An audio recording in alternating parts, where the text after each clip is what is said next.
Hello and welcome back to another cast of game on the Age of Bison YouTube channel as we are continuing our coverage in the 2v2 tournament for the Age of Some Bros Discord channel. The bottom right hand corner we have Nicius playing India. And on the left, his partner, Lopsidedfluff, playing Ottomans. And then top left we have Bronchy going up with Britain. And then KrispyK on the right here with the good old Stars and Stripes, United States. And I believe we're on Painted Desert. I'm joined here by my co-caster McCleaves. If you want to go ahead and tell us a little bit more about this map, very beautiful map, and this matchup. Yeah, this is a very interesting, or it's one of my favorite maps. Let's put it that way. I really like the scenery, but also there's cows. Not a very good map for Ottoman since we're lacking any trade posts here. Very dangerous natives with the Apache that can raid very well. They can get a modifier against villagers, and then there are some big treasures in the middle, and obviously the cows are really nice for India. I wonder how what USA is going to do, like whether he's playing H2 or whether he's going for a more fast fortress build.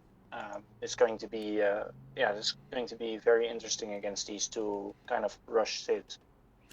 Yeah, I'm starting to realize that too, as well as the size of the map. Kind of, you mentioned that a little bit in regards to Apache raids. Is that, you know, controlling this middle line in regards to the native trade posts is gonna be, I think, paramount just because of the size of the map. It's gonna be a lot of map control, a lot of controlling these little choke points in terms of these little mountains here, right? As you can see. I think a lot of that is going to be pretty fundamental in terms of getting these natural resources that seem to be kind of hovering in the center of the map, and then they have a lot of ground to cover. So I can expect some forward bases in this. Looking at the decks right now, United States, since that was your first question, really could be anything, but it does appear to be more of a fast fortress centered build. You got a lot of cards stacked up in H3, including a fort, which is pretty interesting, along with both Pulaski's Legion giving you those Ulans and Armand's Legion giving you those Dragoons. So that's pretty interesting to see. Let's go ahead and go to his actually. I think with all the cliffs here, you can really lock down a part of the map with that fort. It's an interesting choice. Yeah, I'm very excited to see exactly what he's going to do. And then let's take a look at Britain. Some team cards here. I believe that's the Gathering Coin, right? Pretty standard, though. He's got some resource gathering cards. You got the 3 Conveyor rockets there. Possibility to go cap, possibility for longbow, possibility for muskets. So nothing really too committal here. Pretty standard team deck. Let's take a look at Nicius's. You're going to have to talk a little bit more about India for me. Not as too familiar. I am very surprised about so in H2 there's this card called Grazing. Mm-hmm. I have seen some video from Andy. Andy is a German Age of Empires player. He's very good with the numbers, and he does some analysis on different things. Highly recommended. But this card, he specifically said this card is just really not worth it. So that's an interesting idea. And I just got a message from Nicius who says that it adds extra. It got updated and it gives an extra trickle to cows, which makes it interesting on this particular map. So that's a good point. Okay. Switching over to Ottomans really quick just to give them their time. Abyss Gunners coming in here. Remember, this is going to be previous patch games, so if you're not seeing some of the things... This is not previous patch. Yes. This is new patch. Oh, this is new patch. Oh, okay. Yeah. My apologies. Very interesting choice to send Silk Road on a map without trade posts. That's one thing I want to really... But we're seeing some pretty heavy H4 action here. Lots of resource cards. Plenty of H3 going on. Topcular. Interesting. Probably more artillery-centric play. Ottomans can do so much now. But what we're seeing now is... He's building an artillery foundry already. Oh, yeah. Aggro right in the center of the map, followed by a artillery foundry from Lopsidedfluff. This is such a good aggro placement. I love it. Very like with aggressive. the cliffs on both sides, the natives. There are so many choke points there. It's amazing. They definitely see it.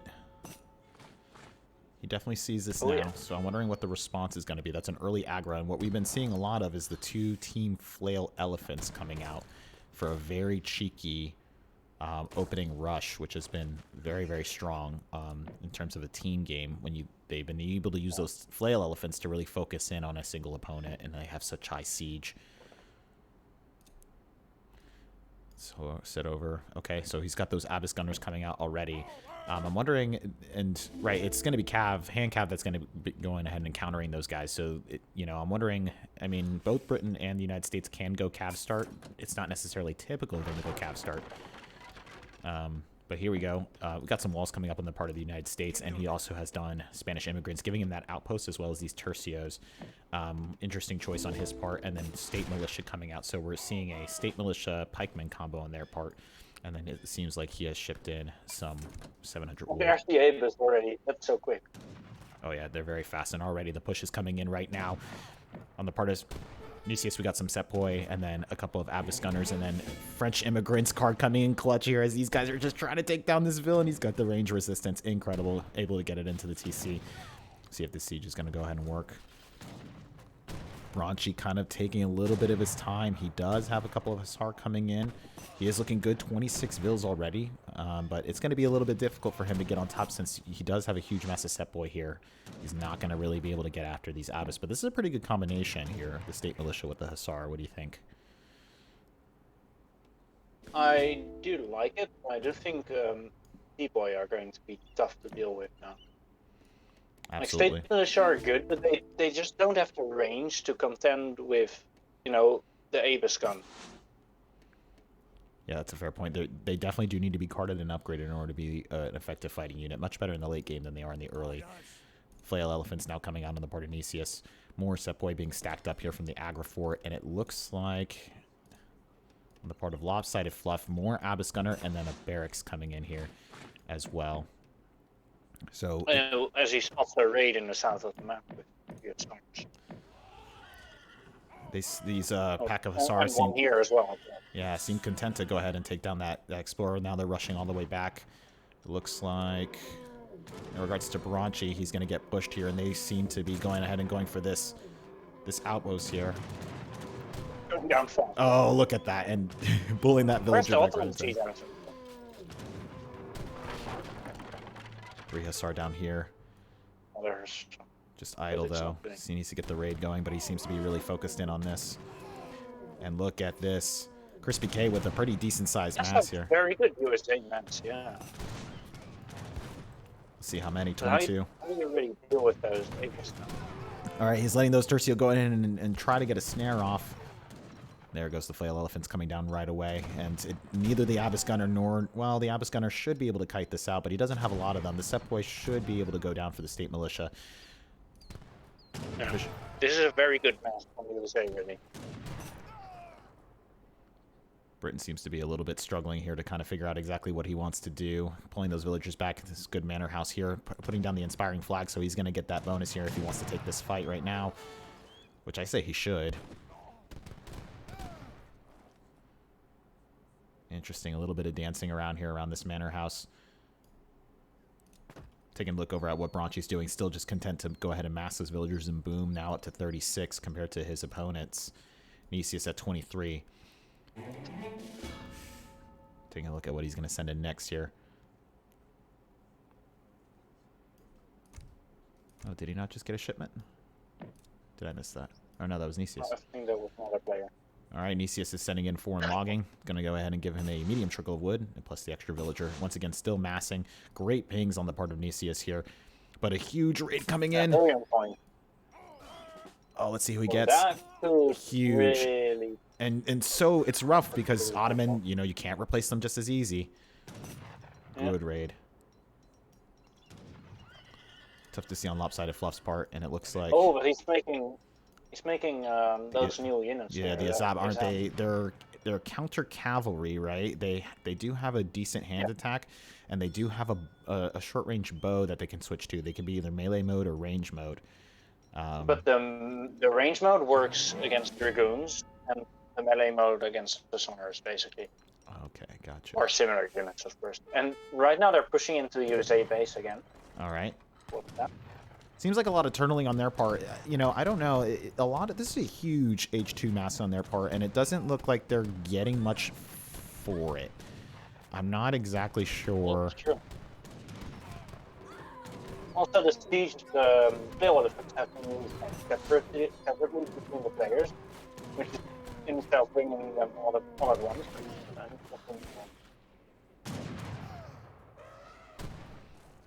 Hussar trying to get on top of those Abyss Gunners, but he's not able to do it. The set point mass is just too large right now. 22 on the part of Nicius. There's even a villager in there. No, it's an man. Okay. I think he wants to heal the siege elephant with the It's a smart idea, honestly, because these Abyss Gunners are expensive, and you need to try to keep them up. Still more units coming out of the aggro fort right now. I'm really wondering exactly how Bronchy and KrispyK are planning to respond, and we can kind of get that response already. KrispyK going up with New Hampshire. New Hampshire is kind of fallen out of favor, but with the new patch and the nerfs to Kentucky, I think, you know, maybe it has a viability to get that H3 factory, as well as the Napoleon guns. Very good age. I wonder how well Gatlin's fare against Abyss guns. Yeah, I'm wondering. The thing is that, you know, you would think Kentucky, because you would want the sharpshooters to go up, but against the Sepoy, but I guess not. And here we go, another push. Sharpshooters do outrange Abyss, so it's actually not a bad unit at all.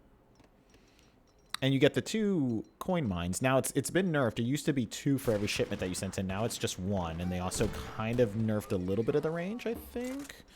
It's hard to remember everything. Oh yeah, they nerfed it by 1, but still more than Abyss. Yeah. This is interesting how the Nicius and Lopsidedfluff keep pushing the different bases. Like they'll go from the one to the other, and then they just make their opponents like run from one base to another as well. Right. And it looks like Bronchy's just going to continue to just make Hussar. He only has the 1 stable out, and he's sending in another Cav combat card. I don't know if that's really the play here, just considering the fact that the set point mass is just too large for him to really kind of micro into the Abyss. Now, if the United States player here, KrispyK, wants to push in and see if he can kind of cull that mass and really get after the Sepoy, he's going to have to stand and fight that mass by himself to kind of open the opportunity for Britain to clean up. But that's going to take a bit of coordination on their part to really make that happen, I think. But then again, Britain is a ticking time bomb. You give them more and more time, they will become very, very, very scary very soon. Well, until they run out of hunts, that is. Yeah, that's true. That's true. There are plenty of hunts, though, here. It's controlling this choke point right here. It's going to be super important. To the left as well. I think one of the things I want to point out now that there's a bit of a lull in the action, like this is before the hot patch, so the Ottoman score is not representative. Like the villagers are not counted in the score. Oh, interesting. So it looks like he's really doing not doing well, but he's doing fine. Okay, gotcha. This war base continues to be built Has up. been fixed now. H3 coming in for India here. Sharnamar Gate. Yeah. USA is H3. Ottomans is H3 as well. Okay. Got it. Let's... 2 mosques there. Let's take a look at KrispyK. Okay, rolling artillery coming in. Pretty standard here. No. He's getting Minutemen instead of pikes now. Yes, so with Spanish immigrants, he does get the option to pick either the Tercio or he has the option to pick Minutemen, and it seems like he is going for There's Minutemen. no calf, so it makes sense. What is your command? Veteran state militia and veteran regulars as well.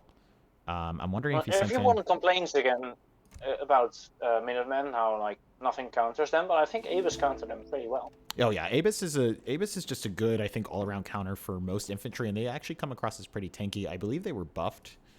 Yes. So they were buffed in their rate of fire, yeah. So they're an all-around great unit. A little lacking in siege, if I remember correctly, but all right, here we go. Huge push. I say go for it. Oh, look at those siege elephants. So that is tough. He does have a massive Hussar. It's going to keep the Abyss off, and then he's going to send those siege elephants forward. That's going to be tough. But one of them almost going down. On the skirm, though. They will. It's tough though. You're fighting under their forward base, and you need to take down this aggro, or else this fight is wasted. Because this is a high risk play here. Britain is losing a lot of power, but And look at that, Sepoy just standing in line, just making sure to go to work on this Hussar. They cannot really do anything. Gatling's trying to get here on the side, causing some casualties, and immediately going down here. Siege Elephants are just too strong. Look at these guys. Well, it's interesting to have an artillery unit that is actually countered by infantry, but since the USA infantry here doesn't have very long range, it kind of works out for them. I don't know if Longbow's really the response here. I mean, he's completely dedicated to the Hussar, which is kind of what you want to do. Look at that, already pushing. I mean, you do kind of want a monocomp in a team game, but this is really tough. This is very tough considering that the Ottomans are using a 2-unit composition, and Sepoy are going to counter the Hussar. I think you just need a lot of artillery. A lot of artillery would be good. It's so hard to push that aggro. Britain is in no position to get that. He's still in H2. That is tough, yeah, and he's still continuing to just make building more mills Hussar. already. Yep. Taking a look over here. Some really tough walls on the part of Lopsided Fluff coming in here on the top of the map. I like that front wall. This, which one? These little pillars here? Yeah. Yeah, they're kind of funny. That's going to give him a lot of vision. A raid coming in again, which is, I think, what he needed to be doing. I hope he turns the... Oh, yes, good job turning this Hussar around. Going to absolutely pick up this huge group of settlers here. This is a huge, massive Hussar, and this is a pretty big loss on the part of Lopsided Fluff. Now going down to 28 with 6 idle. And yeah, let's do a stock comparison really quickly.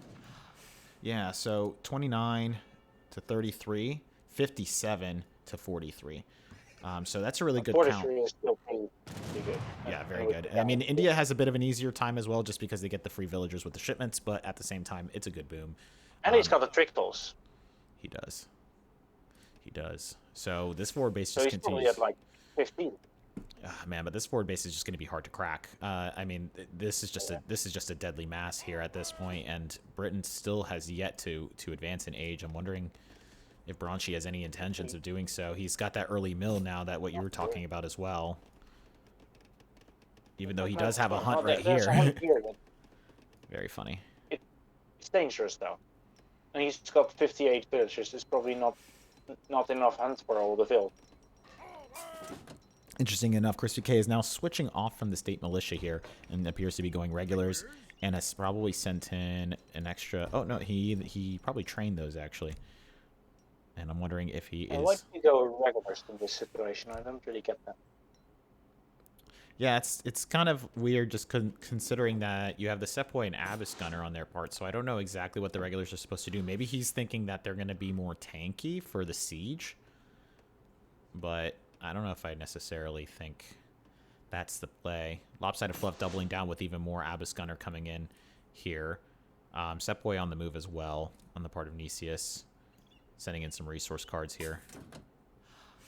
Whole bunch of resource cards. He's even mixing some grenadiers with those. Yeah, he's getting the consulate. Oh, okay. Yeah, yep. This is starting to look a little bit more like a treaty game.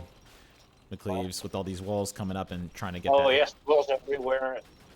This map is like really leans itself into this, right? With all the cliffs. Now with this buff, they're looking really strong. 180 plus 78, 258 on the disciplined Sepoy. These are almost gone.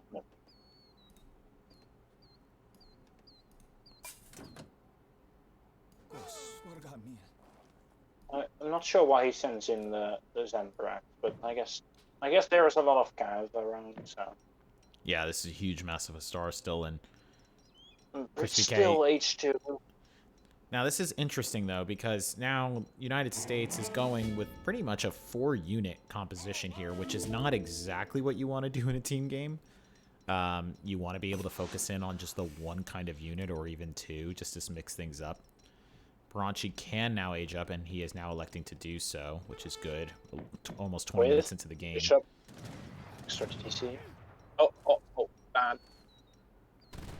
He's edging up with the bishop, but now we have a This bit is a of a... nice choke, though. Yeah, this is tough. All the chokes are kind of like the chokes are favoring Ottomans, I feel. Oh, yeah. And especially not good for the camera. Well, they've been patient, right? Like it seems like they've been patient to just kind of to mass to control with that forward base. That's it just so much map controlled by just by being the civs And that look they at are. India's score now. Oh yeah, 31-30 over 23-26, and I mean this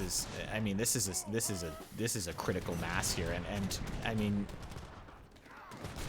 Now, the United States should be able to perform well with the Gatlings, but I mean, these Hussar are basically out of play here at this point, just because of the massive Sepoy that they have, and then they have now these... This is a good engagement. I mean, yeah, they got to force this fight. Now, here the Zambrax here on the side are still going to be able to be that anti-cav force that they need, and this is just a massive fight, and you just see all that's going on, and I mean, they're just going to continue to kite back as Bronchy's, this is a huge Hussar mass that has now dwindled down to nothing, and just now getting on top of the Abyss Gunners, and it's not going to be enough Hussar to clean it. They lost everything. This is not enough anymore. He lost too much. Yep, and that's going to be a good trade? I'm not sure. Hard to tell, but Red doesn't really have an army now. So that's tough. The Gatlins are going to do something good work, though. Yeah, he was not really able to get the Gatlings into play very much. I mean, both sides taking heavy casualties here, but Bronchy losing, I mean, extremely sizable Hussar mass, which is expensive. And still making even more Hussar, and they're going to be... He's kind of out of runs as well, so how does he now replace it?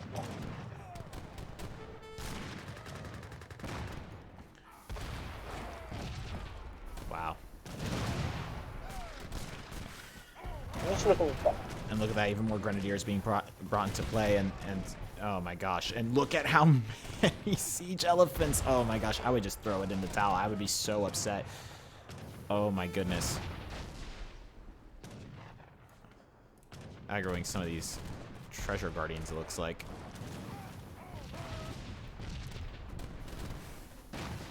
Oh, this is so rough to watch. And I mean, and just like that, just by being patient and just massing enough and getting the bonuses to come in, it looks like they have just a sizable score difference and just a huge lead in terms of military.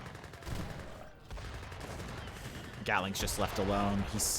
I mean, just the Hussar are not able to do anything. He's still making Hussar not able to even really kind of respond to this. Truly. Oh, he just lost his man. Yeah. He's trying to switch to longbows, but longbows is not going to work against Avis. I'm also surprised that KrispyK wasn't able to really use the state capitol building to really kind of make some more outpost wagons and try to get some more map control over these choke points. It just seems like it was a missed opportunity, and then KrispyK now going with Industrial Age, and now the longbows are now coming out on the part of Bronchy, but I just think that's just going to be too little too late. Probably something that needed to happen earlier, and there's the GG being called by KrispyK. Yeah, this is... Oh no. I'm going to test reviving my Explorer. And now the game... Yep, and the game actually went out of sync after that because that was the bug. It's fixed now. We're happy about it. But at least it didn't crash the record. That's great. So I guess the win goes to KrispyK and Bronchy, technically. What? Technically, but no. Great game by both teams. Great game to watch. That was a lot of fun. A lot of fundamentals on display about map control, unit composition, and really just patience. Not getting frustrated with the pushes. Being, they were. It seemed like the H2 they were kind of set back. They didn't get a lot out of it, but they were fine to just kind of develop their economy, sit back, and allow their civ's strengths to really work in their favor. And you can look at this. I mean, look at the infrastructure built around this single aggro fort. I mean, it is insane to look at. Yeah, definitely. 3 TCs on the part and of the also, elements.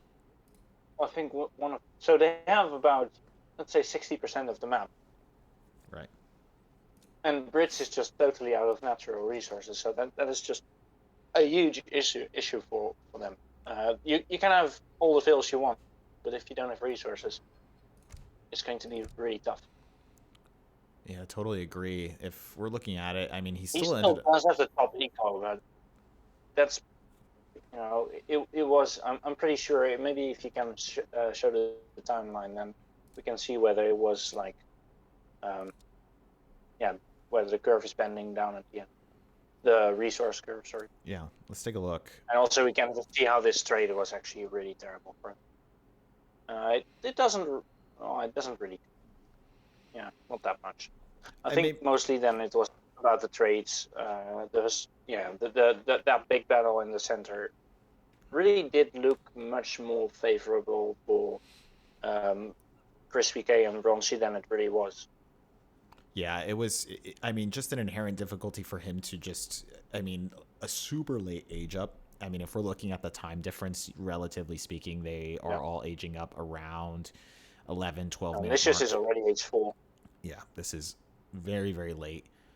On top of that, I mean, he was just monocomping Hussar into a massive Sepoy as well as, and I forget the name of the new unit. As that, yes. Yeah, I need to look. The in which are also themselves. Here, yeah. Oh, that's the No, Grenadier. that's the Grenadier. But I'm not sure he's got any left. yeah, I don't know. Maybe he was able to get on them and kill them, but like basically able to. Oh, here, Oh here. yeah, the Azap. Okay. So yeah, able to really keep. That was a huge, I think, a big play that really kind of spooked him, and it prevented the Hussar from really getting on top of them. But I mean, this Sepoy mess is massive, and they just couldn't do it. Gatlings weren't able to get in play because of the siege elephants, and I mean that aggro fort, that battle in the middle, right, when they had a chance to really push the center. It just didn't turn out well. The micro just wasn't there in order for them to really kind of make something happen. And I don't know. I don't think maybe not. Hindsight's 2020, but maybe Hussar just wasn't it. I think maybe a double infantry Oh, composition. and don't forget that the Hussars weren't upgraded either, and the rest of the units were. Right. Right. Yeah. No. I mean, tough to watch. Like it may be. Like really good fundamentals on the part of Britain and on the part of Crispy K, but Very good raids though on oh yeah, Ottomans. Let's oh give yeah, them credit for that. absolutely. Just not able to really kind of what we talked about earlier at the beginning. It seemed like it was a really large map, and you needed to really have a great deal of map control, and they weren't able to really exhibit that just because of that early agra and artillery foundry on the part of Nicius and Lopsided Fluff. But thank you to both of these teams for letting us pick over the game and take a look at all their work and what they're doing. They fought hard, and we really appreciate them, given that they're all in this tournament, and for us to take a look at this game specifically. If you like what we do here at the Age of Bison YouTube channel, please feel free to subscribe, give us a like, leave a comment, let us know what you think, and we will see all of you in the next one.